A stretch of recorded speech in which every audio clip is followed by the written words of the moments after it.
Lord. మీ అందరికీ శుభోదయాన్ని తెలియజేయడానికి సంతోషిస్తూ ఉన్నాను. ఈ రోజు మన లేఖన భాగం 1 పేతురు పత్రిక 5వ అధ్యాయం 7వ వచనం.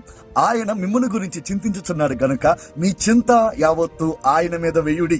ఈ వేయుడి అనే పదం ఎక్కడ వాడతాం మనం? పారవేయండి, విసిరివేయండి అనే పదాల కోసం వాడతాం. అంటే ఒక వస్తువుని ఒక చోట నుండి మరొక చోటకి వేయడానికి, ఒక వస్తువుని ఒక చోట నుండి ఇంకో చోటకి మార్చడానికి వెయ్యుడి అనే పదాన్ని వాడుతున్నాం. అయితే బైబిల్ గ్రంథం దేని గురించి చెప్తుందంటే మన చింతల గురించి చెప్తుంది. అంటే దాని అర్థం ఏంటి? మన చింతలను మన దగ్గర నుండి యేసు వైపు వేయాలంట. ఆమేన్ చెప్దాం. హల్లెలూయా. అంటే ఈ రోజు నువ్వు ఏ చింతతో ఉన్నావు, ఏ దిగులతో ఉన్నావు, ఇమ్మీడియట్ గా నువ్వు చేయాల్సిన పని ఏంటంటే నీ చింతను నీ దగ్గర నుంచి తీసివేసి యేసు వైపు వేయి. యేసు వైపుకు నీ చింత వేయడానికి అత్యంత ప్రాముఖ్యమైన కారణం బైబిల్ చెప్తుంది, ఆయన మీ గురించి చింతిస్తూ ఉన్నాడు.